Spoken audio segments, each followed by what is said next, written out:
Bien, hermano, buenas noches con cada uno de ustedes. Bienvenidos al estudio del libro de Josué. El día de hoy estaremos viendo el capítulo 6. Algunas Biblias llevan un título que dice La caída de Jericó.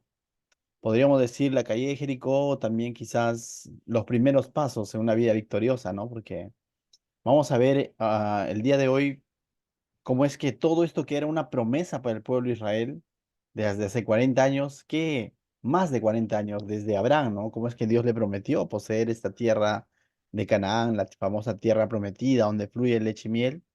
Pero hoy vamos a ver en este capítulo cómo es que ya se llega a concretar esto, ¿no? Cómo es que ellos van a llegar a conquistar o obtener una victoria en uno de los primeros pueblos, ¿no? Uno de los primeros pueblos. Recordemos que la tierra de Canaán estaba poblado por diversos pueblos. Uno de esos pueblos es Jericó, y justamente el día de hoy vamos a ver la caída de los muros de Jericó, ¿no?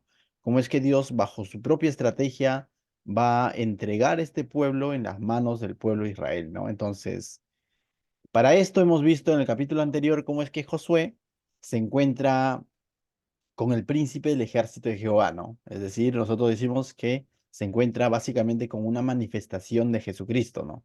Porque mientras que Josué decía, ¿de parte de quién estás? Le decía al príncipe, el príncipe le dijo, ¿no? Que él era el príncipe del ejército de Jehová. Y muy por lo contrario, Josué se postró, lo adoró como reconocimiento de que él es el que va a guiar, él es el que va a darles la victoria, ¿no? No es Josué, no es el pueblo el que va a obtener la victoria y los va a guiar hacia la victoria, es el príncipe del ejército de Jehová, es Dios mismo, ¿no? Entonces, él es el que va a entregar estos pueblos en las manos de Jericó.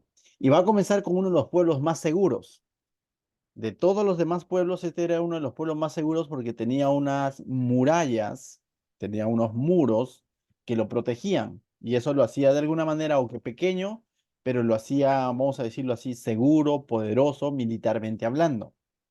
Entonces, este capítulo nos va a narrar cómo es que esos muros se van a derribar, ¿no? Si tuviéramos que dividirlo, lo dividimos en dos partes. Del verso 1 al 19 vemos cómo es que Dios va a dar instrucciones y Josué y el pueblo van a obedecer estas instrucciones. Mientras que del verso 20 al 27 vamos a ver la toma de la ciudad de Jericó, básicamente. ¿Sí? Entonces vamos al verso 1 al 5. Vamos a ver las instrucciones que Dios va a dar a Josué. Dice así. Ahora Jericó estaba cerrada, bien cerrada, dice. A causa de los hijos de Israel, nadie entraba ni salía. ¿Te das cuenta? El pueblo de Jericó estaban encuartelados, estaban encerrados. Pero no es que alguien les habían cerrado, sino ellos mismos habían cerrado las puertas de la ciudad y estaban haciendo uso de sus muros para que nadie pueda entrar ni salir. Pero había una causa. La causa era de que ellos tenían un temor por... Acá dice a causa de los hijos de Israel, pero en otros pasajes vemos de que el temor era porque Dios estaba obrando de una manera maravillosa, poderosa con su pueblo.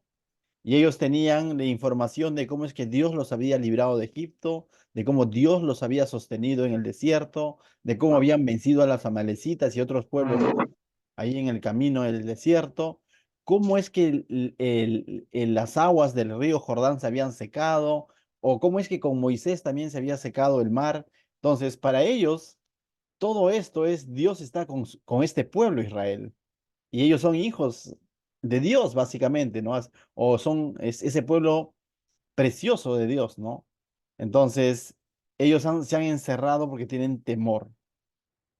Pero al mismo tiempo, al decirnos que este pueblo estaba cerrado y bien cerrado, también vemos que, por el otro lado, que humanamente, bajo una estrategia humana, para Josué y el pueblo, era súper difícil poder ingresar a este pueblo. Y aunque es cierto, estaba cerrado, pero Josué hasta aquí todavía no ha recibido instrucciones de cómo cruzar o derribar esos muros. Entonces, para ellos es todo un reto y es toda una dificultad de toparse contra una ciudad amurallada de tal manera que nadie puede entrar ni salir. Entonces, en medio de esa dificultad o ese reto que presenta Josué y el pueblo, Dios va a hablar. Y eso también es una constante en la vida normalmente del creyente. Cuando nos topamos con dificultades que humanamente o bajo nuestras estrategias no vamos a poder solucionarlo o no vamos a poder hacer nada, es ahí donde escuchamos la voz de Dios dándonos instrucciones. Y es ahí donde debemos estar atentos a lo que Dios nos quiere decir, porque Dios siempre es un Dios que se comunica con sus hijos, que se comunica con su pueblo, que se comunica con su iglesia. Y es más, Jesús manda, y Pablo también, y cada una de las cartas, manda a que el pueblo se mantenga en una constante vida de oración con Dios. Justamente porque es un Dios que le encanta, vamos a llamarlo así, le place estar en comunión y en comunicación con su pueblo, con sus hijos, con su iglesia. Entonces, cuando nosotros identifiquemos una dificultad en nuestra vida, lo primero que tenemos que hacer es orar. Pero muchas veces el enemigo nos hace ver lo otro lado, ¿no? Como que no hay tiempo para orar, mira, tienes una dificultad, haz algo y te empuja a usar tus propias estrategias, mientras que Dios te dice, ora. Y a veces orar también es escuchar. Entonces, ellos tienen una dificultad súper difícil enfrente y Dios va a hablar. Mas Jehová dijo a Josué, y vemos que no es que Josué acudió a Jehová, sino en medio de esta dificultad que tenían ellos enfrente, una ciudad amurallada, Dios habla a Josué y le dice, mira, yo he entregado en tu mano a Jericó y a su rey, con sus varones de guerra. ¿Te das cuenta que entonces que Dios siempre en medio de las dificultades se va a manifestar y nosotros debemos estar atentos a su voz?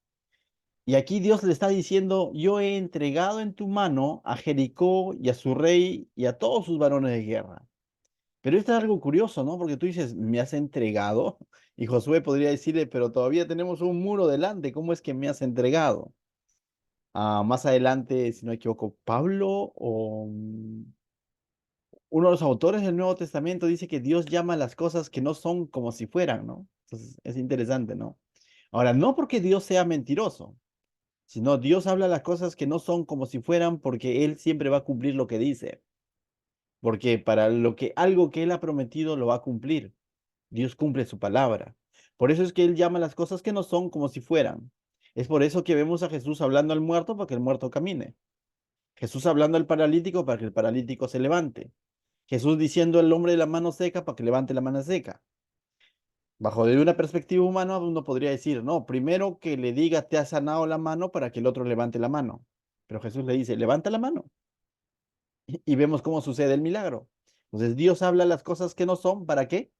Fuera. No porque sea un mentiroso, sino porque Él va a cumplir su palabra. Y ahora le está diciendo a Josué, yo he entregado en tu mano a Jericó y a su rey con sus varones de guerra. Y lo que tiene que hacer Josué es confiar, corresponder a esa voz de Dios creyendo y obedeciendo en todo lo que Dios le va a decir.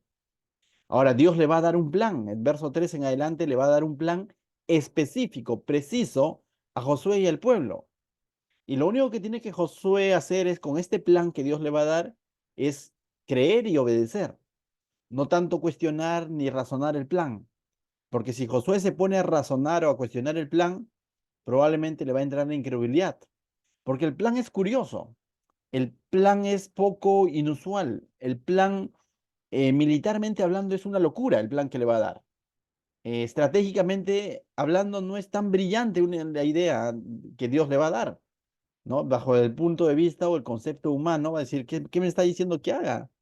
Esto va a cansar a mis hombres o esto va a alertar al enemigo, pero mira lo que Dios le va a decir. Vamos a leerlo del verso 3 al verso 5. Dice, rodearéis pues la ciudad todos los hombres de guerra, yendo alrededor de la ciudad una vez, y esto haréis durante 6 días. Es decir, le vas a dar vueltas a la ciudad. ¿Durante cuánto? 6 días. Y 7 sacerdotes llevarán 7 bocinas de cuernos de carnero delante del arca. Y al séptimo día daréis 7 vueltas a la ciudad, y los sacerdotes tocarán las bocinas. Y cuando toquen prolongadamente el cuerno de carnero, así que oigáis el sonido de la bocina, todo el pueblo gritará a gran voz, y el muro de la ciudad caerá. Entonces subirá el pueblo cada uno derecho hacia adelante. Si tú ves cada uno de los detalles, o sea, primero Dios está siendo detallista. Dios está siendo específico con lo que tiene que ser, con lo que Josué tiene que decir al pueblo. Y te vuelvo a repetir, no es un plan militarmente hablando, esto es una locura. Dar vueltas a la ciudad es como anticipar al pueblo de que, mira, estamos pretendiendo ingresar. Dar vueltas durante 6 días, o sea, no, como que no tiene sentido, ¿no? Es más, dice, delante irá el arca del pacto. Llevar el arca del pacto delante ciertamente tiene todo un significado para el pueblo de Israel, pero desde el punto de vista militar uno podría decir, ¿para qué vamos a llevar el arca del pacto? ¿Para qué las bocinas? ¿Para avisar al pueblo que estamos a punto de ingresar o de atacarlos?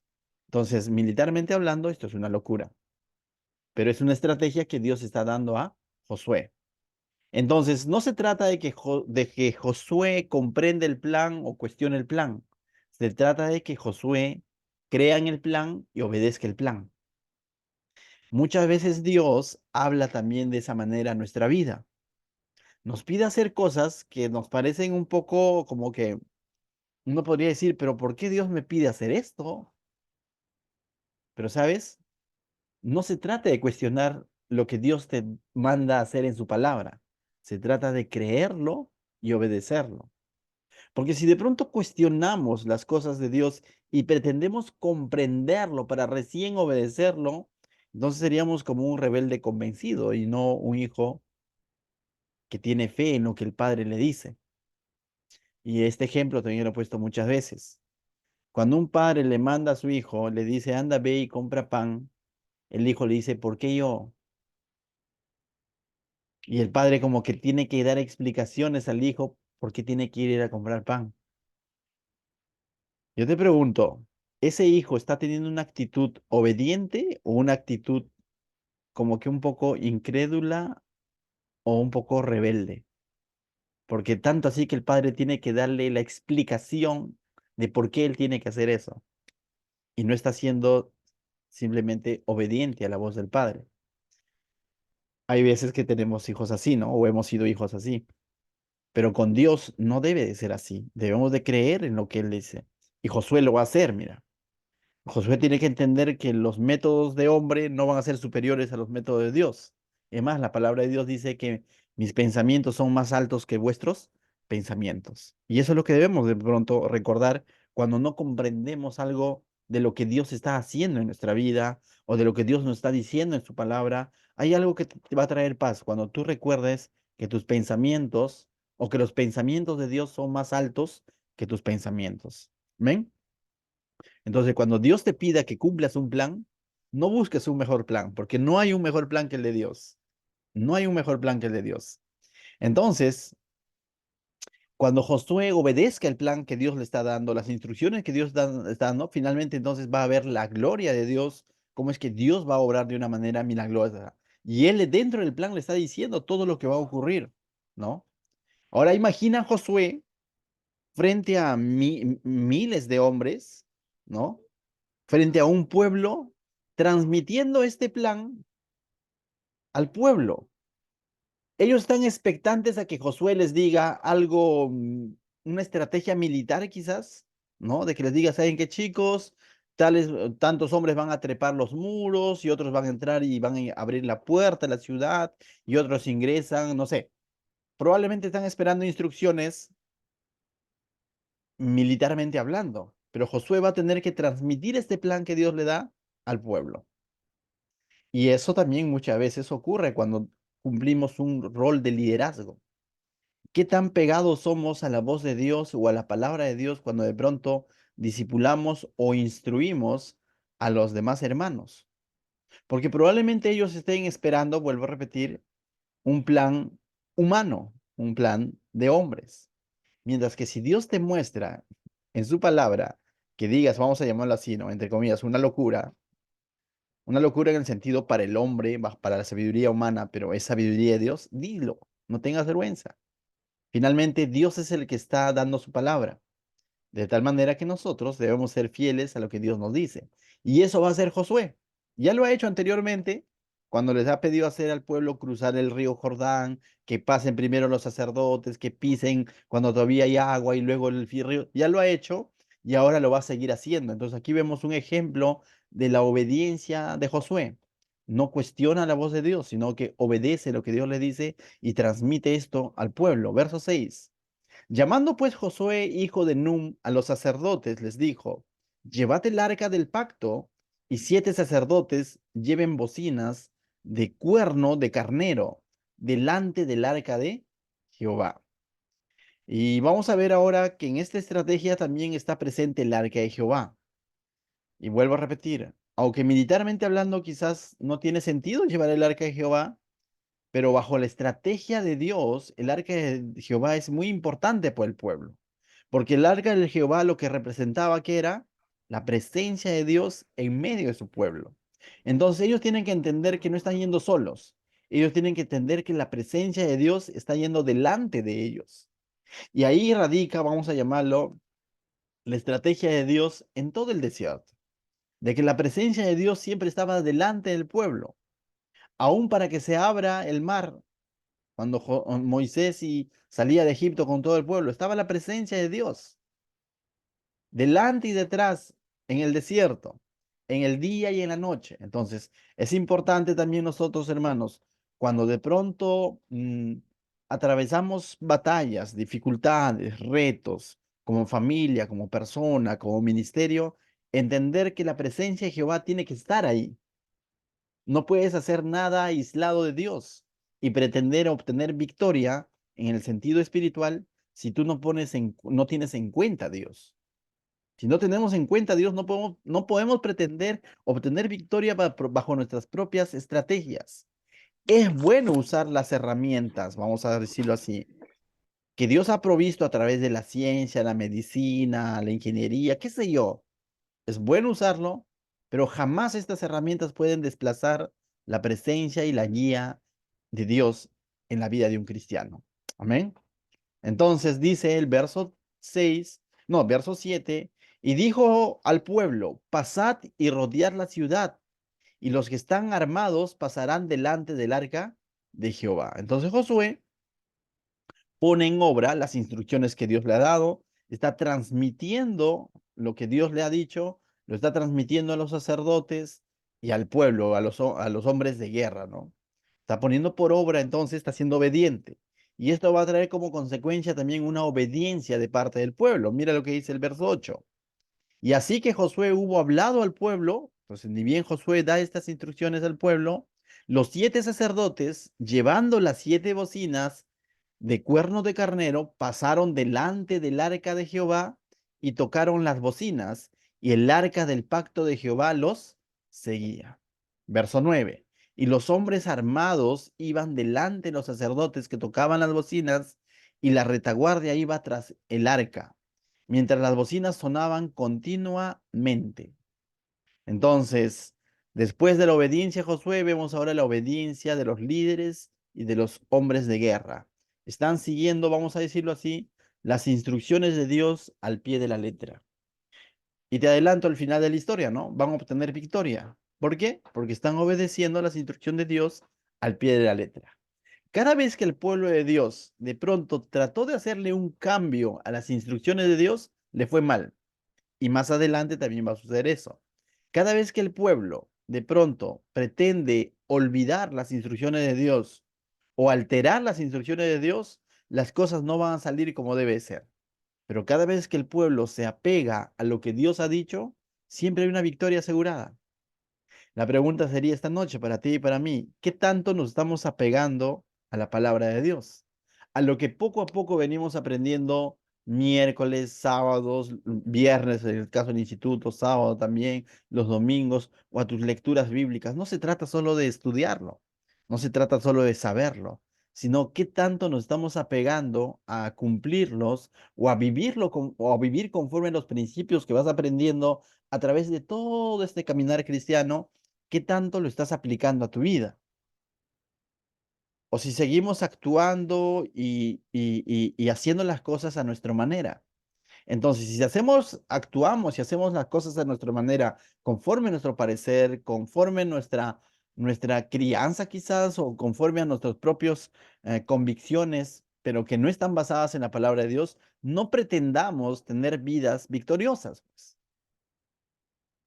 Porque de lo contrario concluiríamos de que Dios igual te va a bendecir. O dicho de otra manera, si yo cumplo con cada una de las instrucciones de Dios y no tengo una vida victoriosa, entonces Dios falla su palabra. Y no creo que sea así. Dios siempre va a obrar conforme a nuestra obediencia. Versos 10 y 11, mira lo que dice.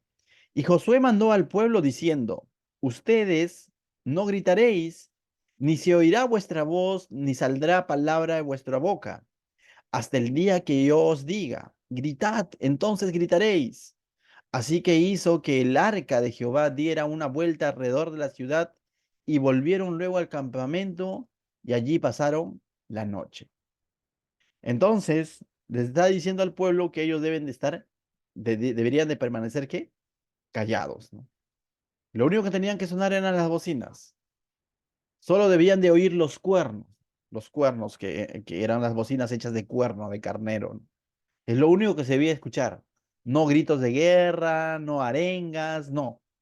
Y aquí es una instrucción en la que de alguna manera, no sé si alguna vez has jugado silencio en la sala, ¿no?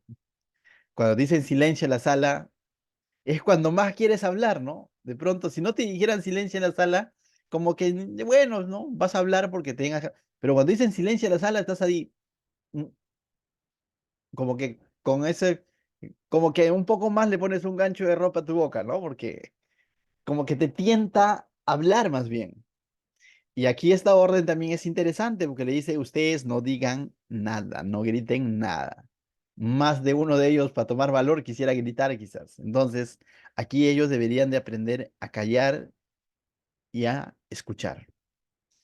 En muchas ocasiones nosotros también debemos de aprender a callar y a escuchar. ¿Me dejó entender? Y eso es parte también de una disciplina de la oración. A veces oramos robóticamente, tanto así que ya parece un rezo, y muchas veces no escuchamos la voz de Dios en medio de nuestra oración. Qué importante es en la comunión con Dios hablar, expresarle lo que sentimos, pero hay momentos también para escuchar la voz de Dios, para reposar y decir, Señor, ¿qué me quieres decir? Es como un niño pidiéndole a su padre que le compre algo, ¿no? Y el padre no puede ni responder porque el niño está, cómprame, cómprame, cómprame, porque esto, porque cómprame, cómprame, cómprame, y no escucha la respuesta del padre. Y a veces estamos nosotros así con Dios. Señor, te pido por esto, por esto, por esto. Terminamos nuestra oración o nuestro rezo, vamos a llamarlo así, porque se convierte en un rezo, y nos vamos y no nos quedamos un tiempo para meditar, ir a su palabra y escuchar cuál es su respuesta. Pensamos que con pedirle ya es suficiente. Y cuando Dios lo que quiere es contestarnos muchas veces. Y aquí el pueblo tiene que aprender a escuchar. Y lo único que va a escuchar son las bocinas. Estas bocinas probablemente lo que hacían era proclamar la victoria del Señor, porque eso significa. Estas bocinas, para el pueblo que se encuentra dentro, créeme, no despertó de pronto reacción en el pueblo en el sentido de que el pueblo se puso sobre la muralla y comenzaron a tirar flechas o ondas. No, no vemos esa figura. Recuerda que el pueblo ya estaba atemorizado. Entonces, escuchar las bocinas para el pueblo era decir, ya vienen por nosotros. Pero por el mismo tiempo, para el pueblo de Israel era decir, está pronto la victoria. Estamos a punto de cruzar. No sabían cómo, no sabían cómo iba a suceder, pero sí, esas bocinas están hablando de que Dios ha entregado ese pueblo y están a punto de tomarlos. Entonces ellos están aprendiendo aquí a esperar porque les faltaba todavía 6 días más. Este es el primer día. Verso 12. Y Josué levantó, dice, se levantó de mañana y los sacerdotes tomaron el arca del pacto. Entonces se levantan al día siguiente y están dispuestos a hacer lo mismo nuevamente. A esto se le llama persistir, ¿no? Porque podríamos ver ahí quizás un pasaje que digan, y medio pueblo o medio batallón se desanimó. Pero ahora vemos que van a volver a hacer lo mismo. Toman el arca del pacto, se levantan de mañana y van a hacer la misma instrucción. A eso se le llama persistir o perseverar sobre algo que Dios les ha mandado hacer. Qué importante para nosotros también es perseverar. Y muchas veces Dios nos manda a hacer la misma cosa todos los días. Y como que tú quisieras ya que te mande a hacer otra cosa ya. Muchas veces Dios te manda a hacer la misma cosa. Cuando una oración no es respondida, ¿qué te está diciendo Dios? ¿Ya no ores? Lo que te está diciendo es sigue orando. Cuando aún no hay una respuesta a tu interrogante que puedas estar pasando y estás leyendo la palabra, ¿qué te está diciendo Dios? ¿Ya no leas? No, sigue leyendo. Cuando lees la palabra y de pronto no lo entiendes por completo, ¿qué es lo que tienes que hacer? Seguir leyendo. Método inductivo, ¿se acuerdan? Observa y observa y observa. Pero para eso se necesita perseverancia, persistencia. Les cuento algo, una infidencia. A inicios del mes de febrero me preocupé un poco. Dije, uy, en marzo comienzan las clases, no me va a entrar mi camisa de vestir. Entonces me puse a hacer ejercicios. Te cuento, bueno. Y me puse a hacer ejercicios literal. Estoy contándote una infidencia. Después voy a cortar el video. Me puse a hacer ejercicios, ¿no? Ahí en la sala, alrededor del carro, ¿no? Todos los días daba una vuelta y cositas que vi por internet, ¿no? Para desaparecer la pancita, ya. Y de pronto, primer día me dolía el cuerpo, ¿no? Las piernas, los brazos, hacía abdominales, el abdomen, todo me dolía, ¿no? Entonces como que, ay, ya dije, segundo día, nuevamente, ¿no? Y me dolía el cuerpo y el dolor se iba yendo, eso sí es cierto, el dolor iba bajando. Pero lo que, ¿sabes qué me desanimó? Que me iba y veía el espejo y no bajaba, pues, ¿no? Decía, ala, no hay efecto, decían. Y a veces somos así, con Dios. Oramos una vez, dos veces, y como no vemos una respuesta pronta, desistimos. Y yo les confieso, yo desistí. Al sexto día, quizás al siete ya me hubiese visto flaquito, pero no fue así. Al sexto día lo dejé, lo abandoné. Y no debe ser así. Muchas veces, vamos a llamarlo así, los efectos de una perseverancia, de una persistencia, se ven a largo plazo. No necesariamente son inmediatos. No es que ellos dieron una primera vuelta y dijeron, ya en el nombre de Jesús, unos abajo. No sucedió eso. Tú puedes estar luchando con algo, o puedas tener una carga emocional, espiritual, un reto como familia, personal, algo con el que tú quieras de pronto hacer o dejar de hacer. Entonces yo te digo, esta noche persiste. Si Dios te ha dicho que ores y leas su palabra, ora y lee su palabra. Pastor, no veo efecto, mi comportamiento sigue igual. Ora y lee su palabra, ora y lee su palabra. Pastor, pero como que ora, lee su palabra y congrega, ora, lee su palabra y congrega. Quizás no te das cuenta. Es como ahora he vuelto a trabajar a un colegio donde después de 2 años, vamos a llamar así, el año pasado no trabajé ahí. Y a muchos de nuestros estudiantes lo he visto grandazos, más grandazos que Luis Bolaños, más altos, cuarto, quinto de secundaria. Créeme que si yo les hubiese enseñado el año pasado, no hubiese notado su crecimiento. Pero como estoy yendo después de 2 años, los veo grandazos. Pero ellos han crecido de noche a la mañana, no han crecido en esos 2 años. Pero el que está a su lado, probablemente sus padres, no notan ese crecimiento así como nosotros lo vemos y causa una impresión. Es igual. Si nosotros evaluamos las cosas en un solo punto y queremos ver el cambio en un solo día, no va a ocurrir. Los cambios ocurren a largo plazo muchas veces. Y eso es lo que Dios está enseñando aquí a su pueblo, a perseverar, a persistir. Y ellos entonces van a volver a hacer lo mismo al día siguiente. Verso 13 dice, y los 7 sacerdotes llevando las 7 bocinas de cuerno de carnero fueron delante del arca. ¿No te parece conocido y similar a los textos anteriores? Fueron delante del arca de Jehová, andando siempre y tocando las bocinas, y los hombres armados iban delante de ellos, y la retaguardia iba tras el arca de Jehová, mientras las bocinas tocaban continuamente. Esto es repetido, ¿no? Lógico. Están volviendo a hacer lo mismo. Verso 14. Así dieron otra vuelta a la ciudad el segundo día. Es decir, el segundo día hicieron lo mismo que habían hecho el primer día. Si ayer has orado, hoy día también ora. Si ayer leíste tu palabra, hoy día también es necesario que leas la palabra. Persevera. Y verso 14 dice, y volvieron al campamento, ¿no? Dice esto es segundo, y volvieron al campamento y de esta manera hicieron ¿cuánto? Durante 6 días, porque Dios le había dicho que durante 6 días hagan simplemente eso.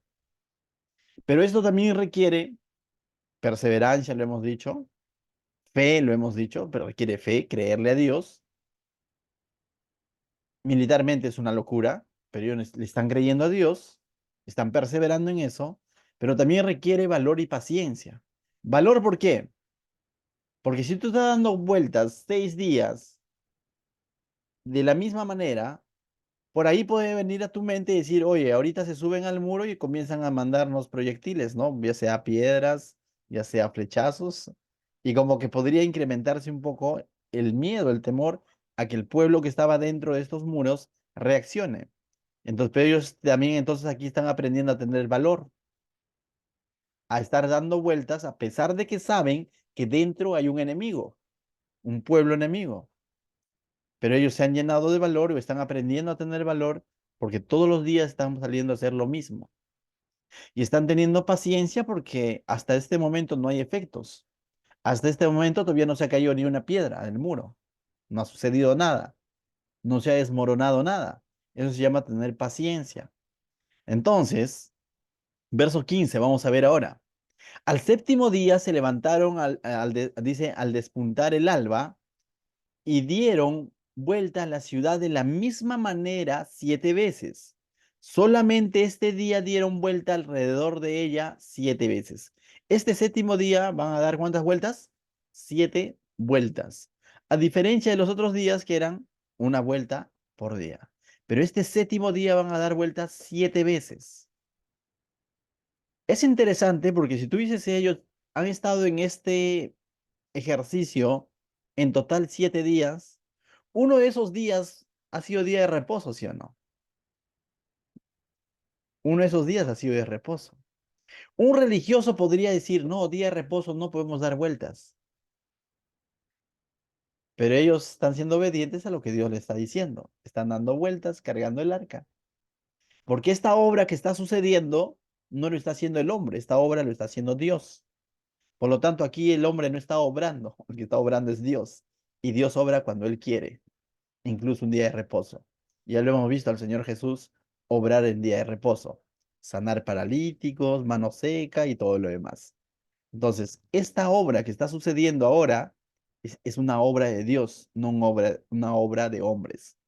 Entonces dice, verso 16, y cuando los sacerdotes tocaron las bocinas la séptima vez, Josué dijo al pueblo, gritad porque Jehová os ha entregado la ciudad. Ahora no nos dice qué gritaron. Un grito de guerra, un grito de victoria, un grito que estaba ahí guardado hace 40 años, por un grito de agradecimiento quizás a Dios por decir gracias por la victoria, pero gritaron, ¿no? Ellos gritaron, muchos especulan, ¿no? Era un grito de guerra, era un grito de victoria, era un grito de agradecimiento a Dios. Cualquiera haya sido el grito, pero era un grito que honraba a Dios, porque Dios les había dicho que griten. Era un grito que de pronto estaba marcando un hito entre un antes y un después, porque la primera ciudad de la tierra prometida, sus muros van a comenzar a desmoronarse y va a ser la primera victoria que ellos van a obtener ya en la tierra prometida. Y Dios ha escogido este pueblo más seguro que los otros, lo que dice que estaba cerrada, bien cerrada, para mostrarles lo capaz que él era de hacer Dios en ese lugar. No ha comenzado por el pueblo más fácil de ingresar. Está comenzando por el pueblo más difícil de ingresar. Y Dios es el que está dando la victoria. Entonces el verso 17 dice, y será la ciudad anatema a Jehová. No, sí, ¿no? Verso 17, y será la ciudad anatema a Jehová con todas las cosas que están allí en ella. Solamente, dice Rahab, la ramera, vivirá con todos los que están en casa con ella, por cuanto escondió, dice, escondió a los mensajeros que enviamos. Ahora, aquí hay una instrucción, ¿no? Les está diciendo que toda esta ciudad es anatema a Jehová. ¿Y qué es anatema? Maldito. Es decir, toda esta ciudad había sido maldecida por Dios. Y ahora uno dice, ¿Dios? ¿Era maldición? ¿Era maldito? ¿Era malo para con Dios?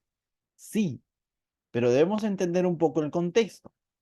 El contexto es lo siguiente. Este lugar era inmoral, era idólatra. En este lugar se sacrificaban niños a los falsos dioses. Entonces no es que de pronto Dios de una manera, vamos a llamar así, de una manera aleatoria está diciendo, bueno, les doy esta ciudad, no me importa la gente que hay dentro. No, Dios tiene todo esto anticipado y Dios está haciendo juicio contra esta ciudad. Cuando Dios prometió a Abraham que le entregaría todos estos pueblos, le dijo que no iba a suceder hasta que la maldad de los amorreos y de todos estos pueblos en realidad de Canaán llegue hasta el colmo. Entonces Dios anticipó que iba a usar al pueblo de Israel, a su pueblo, para traer justicia a este pueblo. Por un lado, Dios está entregando la tierra prometida al pueblo, pero por otro lado está juzgando todas las prácticas que se realizaban dentro de este pueblo y de esos pueblos en general. Entonces, no es tanto de pronto que digamos, oh, de una manera aleatoria Dios está robándole sus cosas, sus pertenencias a este pueblo. No, Dios está trayendo juicio. Y para traer juicio es porque Dios ha traído advertencia a este pueblo. No sabemos explícitamente cómo, pero este pueblo ha recibido advertencia. Jamás Dios juzga sin advertir. ¿Y sabes por qué te digo que Dios ha traído advertencia a este pueblo? Porque vamos a ver una mujer y toda una familia que sí había creído en Dios. Entonces, en medio de este juicio sobre esta ciudad, estamos viendo también la misericordia de Dios, representada en Rahab y su familia. Esta mujer se enteró lo que Dios había hecho con el faraón idólatra, con el faraón duro de corazón, y cómo es que Dios ha vencido a esos pueblos amalecitas en el desierto, idólatras, inmorales. Entonces ellos tuvieron todo el tiempo como para decir, Señor, nosotros no queremos ese juicio, perdónanos. Pero solamente una mujer y los que habitaban en su casa, luego testificadas por esta mujer, evangelizadas por esta mujer, vamos a llamarlo así, son los que de pronto van a salvarse. Pero en medio del juicio entonces vemos también misericordia y salvación de Dios. ¿No te parece esto una sombra de lo que va a ocurrir con nuestro mundo? Dios va a tener un juicio a la tierra y su juicio va a ser terrible, va a traer muerte. No, Dios es bueno. No, la Biblia dice que va a venir juicio de Dios. El día de la venganza del Señor, lo decían los antiguos profetas. Va a llegar ese día donde el Señor va a juzgar este pueblo. Pero yo te pregunto, ¿no está trayendo advertencia a nuestro mundo? Hay advertencia. Y mientras que Dios traiga juicio, también vamos a ver salvación. Vamos a ver misericordia. Tú y yo estaremos ahí, pero para salvación, si es que has creído en Jesucristo.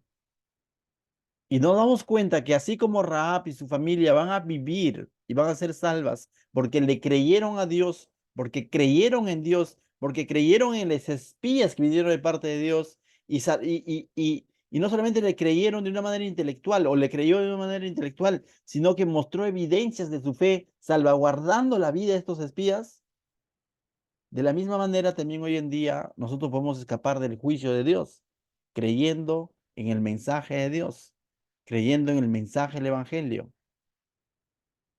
Pero así como Rahab luego testificó a su familia, tú tienes también la responsabilidad de testificar a los tuyos para que no solamente tú te salves, sino para que los tuyos también sean salvos.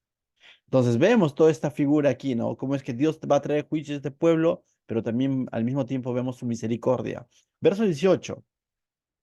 Vuelve a advertir Dios a su pueblo, al pueblo de Israel, de que no toquen nada de ese lugar. Pero vosotros guardaos del anatema, le dice. O sea, le está diciendo guardaos de tener contacto con todo lo que había en ese lugar que estaba contaminado, vamos a llamarlo así. Ni toquéis, ni toméis alguna cosa del anatema. No sea que hagáis anatema en el campamento de Israel y lo turbéis. Lo que le está diciendo, hey, si tú tocas el anatema Tú coges un anatema, te lo guardas. Algunos dicen que el anatema básicamente eran una especie de ídolos hechos de barro, hechos a sus dioses, ofrendas, joyas en forma, con grabaciones de sus dioses. Son especulaciones, probablemente sea así, o probablemente era todo lo que respecta a este pueblo, ¿no? Va a poner unas cuantas excepciones más adelante. Pero lo que le está diciendo es que si alguien se atreve a tocar, guardar estos anatemas, va a contaminar todo el pueblo. Dice, no sea que hagáis anatema el campamento de Israel y lo turbéis. Es decir, va a malograr todo el obrar de Dios en medio de su pueblo. Y lamentablemente más adelante vamos a ver que terminan haciendo lo que Dios le dice que no hagan. Tanto así que van a perder una batalla y no van a entender por qué. Y Dios les va a decir, hay un fulano ahí en medio de ustedes que ha guardado anatema en su casa. Y ese fulano, si no me equivoco, es apedreado o es quemado. Acán se llaman. Entonces, verso 19 dice, mas toda la plata y el oro y los utensilios de bronce y de hierro serán consagrados a Jehová y dice, y entren en el tesoro de Jehová. Entonces, lo que les está pidiendo es algo. Ellos ya están siendo obedientes antes de ingresar, pero les está pidiendo que sigan siendo obedientes ya habiendo ingresado. Antes de ingresar, ellos tenían que ser obedientes activos. ¿Qué significa obedientes activos? En el hacer lo que Dios les dice. Pero ya una vez ingresado, ellos tienen que ser obedientes por omisión, se llama. En no hacer lo que Dios les está diciendo que no hagan. Eso no hagas, entonces no hagas. Tenían que amarrarse los brazos, por así decirlo. Dios muchas veces nos dice eso a nosotros, ¿no? Para llegar nosotros a los caminos del Señor, lo que hemos hecho es creerle al Señor y obedecerle al Señor. Y tenemos ordenanzas de parte del Señor que respectan hacer. ¿Qué es hacer? Leer tu Biblia, congregarte, orar, hacer el bien al prójimo. Son cosas que debemos de hacer. Pero también hay ordenanzas en la Biblia explícitas que Dios te dice que no hacer. Apártate de la mentira, apártate de la avaricia, apártate de la inmoralidad. Pregunto, ¿qué es más difícil? En ambos casos tenemos que obedecer. A veces en acción y a veces en omisión. Decir, Señor, por eso que existe pecado por acción y por pecado por omisión, ¿no? Quien sabiendo hacer lo bueno no lo hace, es por omisión. Pero sabiendo que está mal y lo haces, ese es pecado por acción. Entonces el Señor lo mismo le está diciendo a ellos ahí. Ya están obedeciendo, ¿cierto? Pero cuidadito que con ingresar y estar tocando cosas que no deben tocar. Pastor, ¿hay cosas prohibidas para un cristiano? Sí. Pero no es que éramos libres, sí, éramos libres del pecado. Ahora el pecado ya no te gobierna. Pero al mismo tiempo Dios dice, cuídate de esto, porque puedes manchar tu vida y manchar a los demás. Versos 19, 20, ¿no? Dice, entonces el pueblo gritó y los sacerdotes tocaron las bocinas. Y aconteció que cuando el pueblo oído, dice, hubo oído el sonido de de la bocina, gritó con gran vocerío y el muro se derrumbó. Dice, el pueblo subió luego a la ciudad y mira, pon atención a esta última frase. Subió, dice, el pueblo subió luego a la ciudad, cada uno derecho hacia delante. ¿Cómo subió? Cada uno derecho hacia delante. Y esto es interesante, ¿no? Hace tiempo veía un documental History, si no me equivoco, era sobre que analizaban este pasaje, ¿no? Para que se cumpliese que el pueblo suba derecho hacia adelante, significa que no había escombros. ¿Qué? Es como si la tierra se hubiese tragado los muros. Porque si los muros caen, nada más, forman escombros. Y tú no puedes pasar derecho. ¿Me dejo entender? Y eran muros altos. Y si los muros caen nada más, vas a tener que trepar todavía el escombro. Pero ellos dice, lo ha dicho anteriormente cómo iban a pasar y aquí lo está volviendo a recalcar que ellos pasaron derecho, ya sé, delante. Vamos a decirlo así, pasaron en plano. Eso definitivamente no es obra de hombres, esa es obra de Dios. Y yo creo que sucedió de esta manera desde la estrategia que les dio y cómo es que los muros van a desmoronarse o se van a derrumbar de tal manera que van a dejar plano, llano, el espacio para que ellos ingresen. Yo creo que sucedió de esta manera para que no cabe duda de que esta victoria fue de Dios y no del pueblo. Para que cuando de pronto sus hijos más adelante le preguntan, papá, ¿cómo llegamos aquí? Ellos digan, no sé, solo sé que Dios lo hizo. Porque si lo hubiesen hecho por estrategia humana, escalando, no sé, qué sé yo, usando un tipo de armamento, y los hijos más adelante le preguntan cómo fue, ah, es que hijo, mira, yo hice esto, aquello, y ya, ya, el hombre hizo. Pero aquí no cabe duda que Dios lo hizo.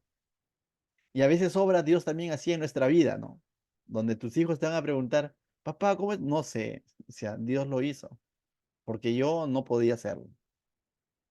O sea, y ahí te puedes dar cuenta y puedes testificar de Dios y decir, lo que se hizo, no sé cómo sucedió, Dios lo hizo. Y eso va a glorificar a Dios. Y no cabe duda que Dios lo hizo. No sé, cada uno de nosotros quizás ha experimentado un milagro de parte de Dios. Si mi hijito, por ejemplo, me pregunta, ¿no? Papá, y a ver, él bueno, más pregunta por el carrito viejo, como dice él, ¿no? Mi carrito viejo lo extraño, dice. Pero los primeros días me preguntaba diciendo, Kiari también, papá, ¿y cómo es que tenemos este carro? Y yo le digo, no sé. O sea, literal, no sé. No sé cómo. No podía explicarte. O sea, es Dios nada más. Ya, suficiente. Y eso lo dijo todo, ¿no? Es Dios. Y de esa manera quizás ha obrado, ¿no? En algún momento sus hijos, cuando ya Julio, Adelí estén ya, este, no, qué sé yo, ¿no? Abuelos, sus nietos le preguntarán, papá, ¿cómo es que o abuelo, ¿no? O abuela, ¿cómo es que mi mamá sanó? Y él le dirá, no sé, Dios obró, la sanó. ¿Me dejo entender? Entonces, esos milagros son donde no cabe duda, ¿no? No cabe duda que Dios ha sido el autor. Entonces, por eso es que sucedió así, creo yo. Bien, continúa, verso 21 dice, y destruyeron a filo de espada todo lo que en la ciudad había, hombres y mujeres, jóvenes y viejos, hasta los bueyes y las ovejas y los asnos. Vuelve a repetir y vuelve a recordar. Este es un juicio que Dios está trayendo a este pueblo. Muchos, si de pronto vemos el arca de Noé y decimos, ¿cómo pudieron haberse ahogado miles de personas y solo haberse salvado 8? Qué malo que es Dios para mandar el diluvio. ¿Será así? No. El que conoce la historia diría, Noé se la pasó predicando no, bueno, ¿cuántos años? 120 años, si no me equivoco, ¿no? 100 años, ¿no? 100 años diciendo que iba a venir un diluvio, pero nadie le creyó. Si aquí uno dice, ¿cómo pudieron haber muerto hombres, mujeres, jóvenes? Ellos recibieron testimonio de cómo Dios había juzgado a Egipto, a los pueblos idólatras en el desierto, cómo había salvaguardado a su pueblo en todo ellos tenían testimonio, pero solo una mujer y su familia, a quien ella predicó, creyeron en ese poder de Dios y fueron salvas. Pero todos los demás están ahí, no porque Dios sea injusto, porque Dios está siendo justo. No creyeron a Dios, se llenaron solamente de temor, pero su temor no los llevó a tener fe. La salvación no es porque le tengas miedo a Dios. La salvación es porque le crees a Dios. Porque crees de lo que Dios es capaz de hacer y de lo que Dios está haciendo y de lo que Dios ha hecho en la cruz. La salvación no es porque le tengo miedo al apocalipsis y lo que ven en la tribulación, no. Porque muchos miedosos van a tener que pasar la gran tribulación. Porque el miedo no salva. Lo que salva es la fe en lo que Jesús ha hecho en la cruz. Entonces esta gente, de alguna manera, duele decirlo, pero murieron porque están siendo juzgadas, no porque Dios esté siendo malo. Verso 22.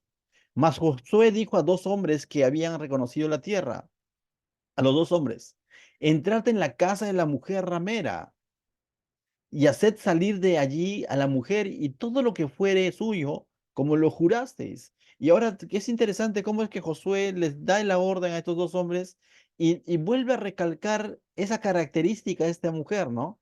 ¿Qué dice? Ramera, como porque quede claro de que esta mujer no está siendo salva porque de pronto era buena, porque de pronto tenía una vida intachable. No, esta mujer era igual de inmoral que los demás que estaban en el pueblo, pero había una diferencia.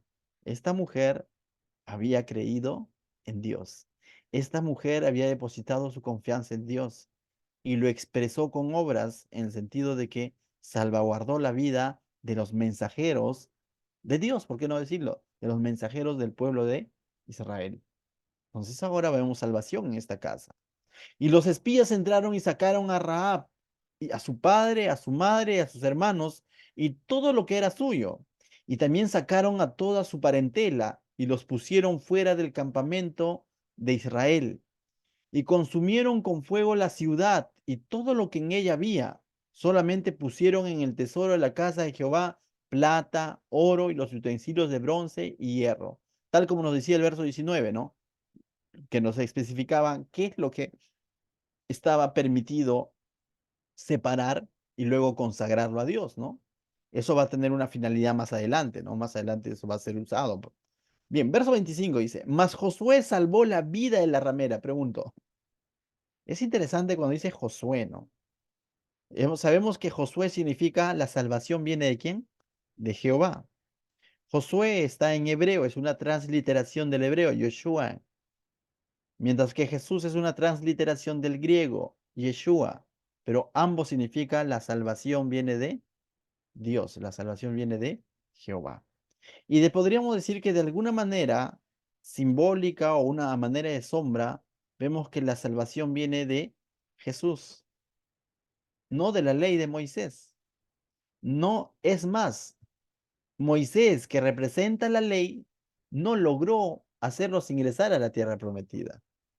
Pero Josué, que es una sombra de Jesucristo, es el que les va a lograr hacerlos ingresar a la tierra prometida para que tengan una vida victoriosa, una vida bendecida. Y eso solo puede ser Jesús hoy en día. Es el que te puede derrubar cualquier muro que se pueda poner a tu alrededor, siempre y cuando tú le creas y lo obedezcas. Y sigas sus instrucciones por más locas que parezcan. Y sigas y perseveres y te llenes de fe, de valor, de perseverancia, le creas, Él puede derribar cualquier muro que se haya puesto a tu alrededor, cualquier imposible, algo que quizás un médico podría decir es imposible, algo que un hombre o un terapeuta podría decir es imposible, algo lo que el mundo puede decir imposible, para Dios es posible. Y esto es una muestra de eso.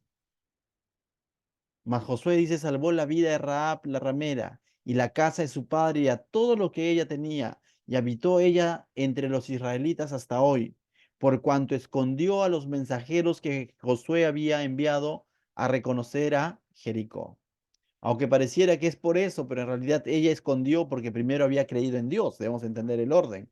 Porque cualquiera dice, ah, como ella hizo el bien, entonces recompensa, salvación. No tanto es así. Ella hizo el bien porque primero le creyó a Dios. Porque si ella no le hubiese creído a Dios, no hubiese salvaguardado la vida de estos dos espías, los hubiese delatado. Pero como ella le creyó a Dios, obró bien. Eso se llama buenas obras en todo caso, porque es una obra después de tu fe, no es una obra antes de tu fe. ¿Me dejo entender?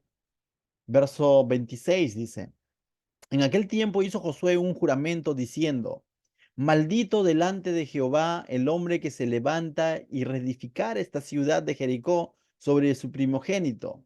Dice, sobre su primogénito eche los cimientos de ella y sobre su hijo menor asiente sus puertas. Es decir, aquí Josué lanza una advertencia a que nadie se atreva a reedificar esta ciudad, porque lo contrario, sus hijos iban a sufrir consecuencias. Esto básicamente es como una profecía. Por cuestión de tiempo no lo voy a leer, pero anótalo si quieres indagar un poco más. En Primera de Reyes, capítulo 16, verso 34, vas a encontrar un hombre pretendiendo reedificar y vas a ver lo que sucedió con sus hijos. Básicamente, Josué lo que está anticipando más adelante va a llegar a suceder, ¿no? Pero básicamente el mensaje es de que no se atrevan a reconstruir, vamos a llamar así, algo que Dios ha derribado. No se atreven en ir en contra de Dios. Verso 27, porque habrá consecuencias. Verso 27. Estaba pues Jehová con Josué y su nombre se divulgó por toda la tierra. Es interesante, ¿no? Vemos el respaldo de Dios, pero previo a eso que hizo Josué, escuchó, creyó, obedeció, persistió, perseveró, se llenó de valor, tuvo paciencia, gritó, dio el grito de victoria junto con el pueblo, caminó hacia adelante y ahora está viviendo una vida victoriosa, porque dice el texto, su nombre se divulgó por toda la tierra y que Jehová estaba con Josué. Esa es la verdadera victoria. La verdadera victoria es cuando Dios, su presencia está contigo. Más allá de los retos que vayas a atravesar, Dios está contigo. Y esta victoria es producto de la fe de un hombre y de todo el pueblo. El libro de Hebreos, capítulo 11, verso 13, coloca este evento como una muestra de fe. Dice, por la fe cayeron los muros de Jericó después de rodearlos 7 días. Por la fe. No dice por la valentía de Josué, de la gente, no, por la fe que tuvo cada uno de estos hombres, incluido Josué, es que los muros fueron derribados. Entonces, mis hermanos, ¿qué cosas de pronto Dios ya te ha hablado y qué tanto le has creído? ¿Qué tanto estás perseverando en eso? ¿Qué tan consecuente estás siendo con lo que dices que crees de Dios? Con lo que estás esperando en el Señor. Dios puede hacer milagros en tu vida, puede obrar para bien, puede hacer cambios en tu vida, en tu familia, en tu trabajo, pero qué tan perseverantes, persistentes somos con nuestra fe de seguir confiando en Él. Si no fuese así, seamos como ese hombre que dijo, ¿no? Creo, pero ayuda a mi incredulidad. Seamos persistentes. No podemos tener personas que tienen fe solo un día y mañana ya no. La vida cristiana es una vida de fe. El libro de Habacuc dice que por la fe vivirá el hombre. Toda una vida se sostiene con fe puesta en el Señor. Pero no puede haber fe si primero no hay una promesa de Dios. Y la promesa de Dios ya lo tenemos en su palabra. Entonces, cuando hablamos de fe es de creer en lo que Él ha dicho, no de creer en cualquier cosa tampoco, ¿no? ¿Qué tal si oramos? Padre, te doy gracias, Señor, esta noche, porque a través de esta historia, Señor, nos retas, nos animas a poder mantenernos con nuestra mirada puesta en ti, quien eres el autor y consumador de la fe. Ayúdanos, Señor, a librar cada una de las batallas que se presentan en esta vida, aferrados a ti y obedeciendo tus instrucciones, Señor, obedeciendo tu palabra. Así no lo comprendamos, Señor. Ayúdanos a obedecer tu palabra, Señor.